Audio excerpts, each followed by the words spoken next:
No, she's about to go to jail and die. Hey friends, hope you're doing well. Today is actually going to be more of a serious video that will affect the UFD Tech channel here in South Africa, as well as other YouTube channels locally, as well as other live streamers locally, anything that's on Twitch, anybody who's a social media user. If you use Twitter or Facebook and you share things such as like the Avengers Endgame trailer, your life could be fundamentally altered quite soon because of a new law that was passed here in the local South African parliament. And I wanted to talk about it because while the world is going crazy for the new, going crazy over the fact that EU just passed Article 13, which is regulation of social media content, and that's well and good. Everybody should be discussing that because that affects tens of millions of people. And we'll leave links in the video description for anybody who wants to check that out more. I did want to give at least some airtime to something that we have to deal with locally, which just got passed through the parliament sometime last week. And so you guys can know what's actually happening regarding stuff that could actually seriously fundamentally ruin our YouTube channel. And so I want to talk about that after today's video sponsor, which providentially enough is a VPN who allows us to change our location to America for, uploading reasons. So hashtag this is America. Roll the ad spot. Today's video is actually brought to you by ExpressVPN. My friends, I'm sure you go out in public, I'm sure you go to a local coffee shop, it has free Wi-Fi that's open, but did you know that when you connect to it, all of your information is public to whoever wants to access it? Well, with ExpressVPN, we say no more. Whether or not you're connecting on your phone or on your laptop, you just hook up to ExpressVPN and you can protect your personal data from being stolen. With ExpressVPN, you can protect yourself from those malignant individuals who are trying to capture your data so that they can do nefarious things such as open bank accounts in your name, have access to your email, or access your social media. With ExpressVPN, all of your data is encrypted so nobody can come sniffing around. I especially use it whenever we have a major power outage here in the office and we have to go to the local Starbucks. I just turn on ExpressVPN on all of my devices, whether it be my iPhone or my laptop. I can get it turned on and then I'm able to know that I can access our YouTube channel without having people know that I'm accessing private sensitive data. And ExpressVPN is amazing because it's one of the fastest VPNs out there, consistently faster than other VPNs, has access to servers in 94 different countries, so you're protected wherever you go. And then, as I mentioned, they have Express for a multitude of different devices, and you can connect with just one click. And it's amazingly affordable, costing less than $7 a month with a 30-day money-back guarantee. If you're interested in taking back your internet privacy today, you can do so at expressvpn.com/UFD, and you can find out how you can get 3 months free with a year subscription.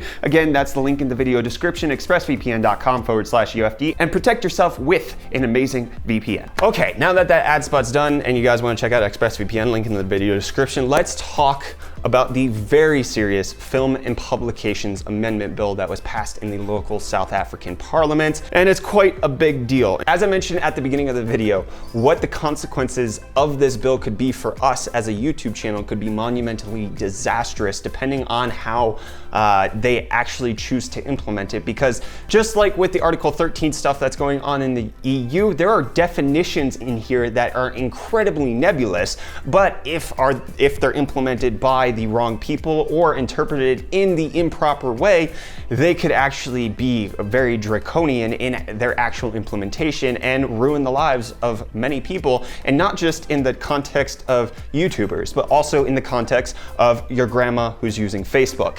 So what the Film and Publications Amendment Bill is supposed to do is to protect people from content online. It actually has a very good intent behind it, whether that be trying to make sure that child porn is not on the internet, or making sure that revenge porn also doesn't end up on the internet, or making sure that minors aren't seeing types of films and things that are published that aren't meant for them. That's actually a really good thing. It makes sense that they're actually trying to protect people, but the way they do it is by saying that everybody who distributes any sort of film online is thereby susceptible to their rules and to the regulations that come into it.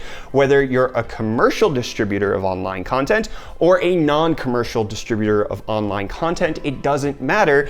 If you share content that the Film and Publications Board has not classified, then you could be susceptible to receiving up to a 500,000 Rand fine, which is about $35,000, or 5 years in jail, or both. which is absolutely insane. That is for somebody who shares stuff that has not been classified by the local South African government. That is insane. Why would the local South African government have to classify everything that's out on the internet, and they want people to pay to have things classified? Now, obviously, this seems to be more like a move to get the likes of Netflix and YouTube and Facebook and all of the distributors of the actual content to pay up. It seems like a cash grab on that front, but it doesn't make that very clear in the law. We're gonna leave plenty of links in the video description for you guys to check out to see what the actual conversation surrounding this bill is. But regarding what a distributor is, it is you on the internet. When you retweet a video, you are a distributor of that video. When you share a video on Facebook, you are a distributor of that video right there. And then there's the question of what constitutes a film that must be classified by the FPB.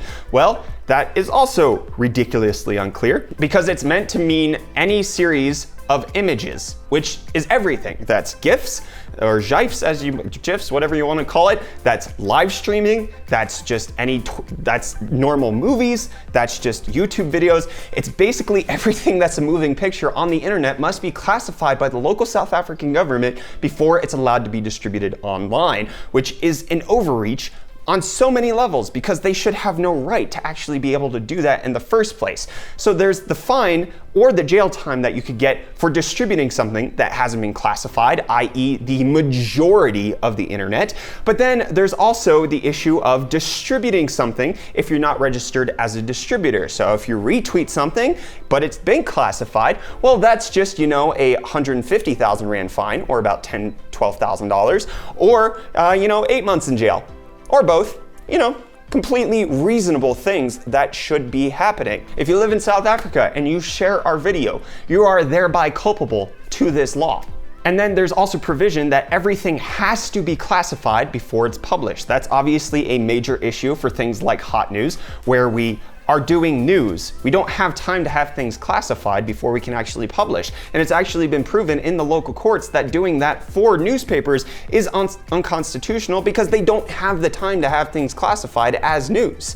But then there's also the issues of live streams. We legally could not live stream because we couldn't get the video classified because it doesn't exist yet because it's live. I'm sorry, I'm just trying to spell things out here in case it's not clear how absurd this is. So I want to quote something that is in an article that kind of clearly demonstrates how people should necessarily be thinking about this.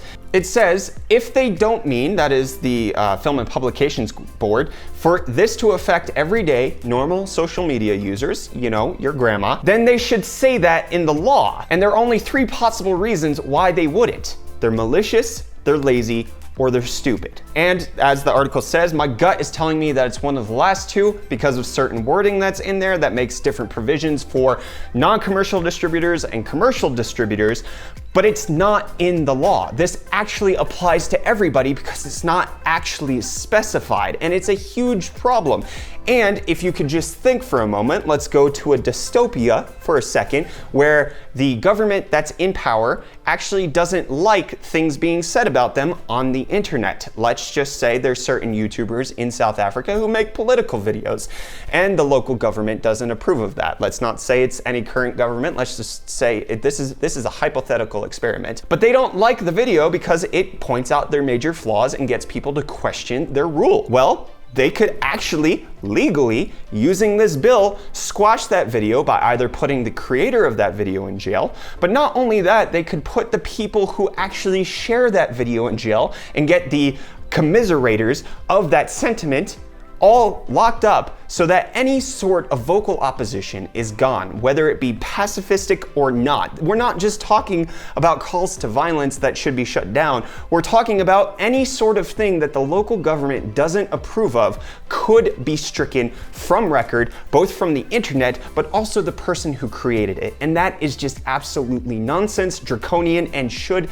be stopped. Now, as far as what can be done about this, well, fortunately, I guess the president still hasn't signed it as of my research. It is possible that he has, but if President Cyril Ramaphosa doesn't sign this into law, then it's not law. And that would be fantastic, because if you just look at the president's Twitter, he's retweeting videos, which makes him legally culpable under this law. But of course, he would never be held prosecuted for that because he's the president. Anyways, let's not talk about the hierarchy of people who don't get charged for crimes. Neither here nor there. But the issue is, he's broken the law, just like everybody else, according to this bill. And so hopefully he doesn't sign it into law.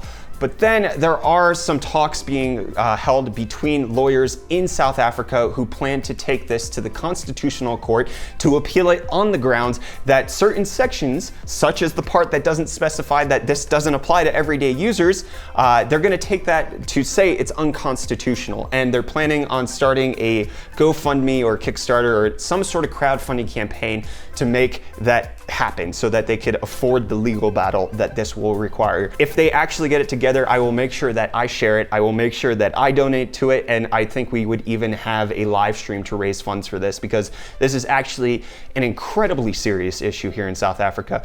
Obviously, there's ways around it. I could just ship my uploading of stuff to the States, and then technically I'm not doing anything in South Africa. But like, it shouldn't be that way. There should be freedom of expression. There should be the freedom to actually be able to distribute content on the internet, because that's the whole point of the internet. And I'm sure that like everybody is seeing this happen in the EU, and that it seems a little different because it's clear that the EU law is just trying to get companies to pony up cash, and it's not really going to hurt the everyday citizen. Obviously it will in terms of the access to content, but here this law could mean that people are thrown in jail for sharing a meme of a political figure, like in a garb that they don't approve of, or like in an act, like political cartoons that have any sort of motion to them would then be susceptible to both a prison sentence as well as a major fine. And this is just ridiculous. So I will be sure to keep you guys updated on what's going on with this bill. I'll let you know if it's actually been passed into law once the president signs it. We'll keep you updated through the rest of our videos, and I'll make sure to keep you updated on whether or not we might have to help fund a court battle to make sure that this actually isn't a reality in South Africa. And I want to hear from you guys down in the comments, but holy heck, my friends, I know a lot of you have serious opinions of the local South African government. You have heavy opinions on things that come out about South Africa on the internet. Please keep this just about the FPB bill. I don't want to hear anything else about anything else, okay? We're just talking about the FPB bill. That's what it's about. It's about online content creation, online content distribution. Let's keep the comments on task. I would sincerely appreciate that. Anyways, thank you all so much for watching this video. I'm gonna end it there. Don't forget that this video is brought to you by ExpressVPN. Check them out at the link in the video description, expressvpn.com/UFD. That's what you're gonna wanna check out, and find out how you can get 3 months free off of the 12-month subscription. So VPNs, geolocation, making sure that I'm not uploading anything in South Africa anymore. Just as a quick little addendum, we already filmed the entire video, but as we were editing it, there's an actual interview done by Grant Hines and Nick Hall, who's an actual lawyer here in South Africa, having a 50-minute long discussion regarding the consequences of this bill and what it actually will mean for individual users as well as content creators.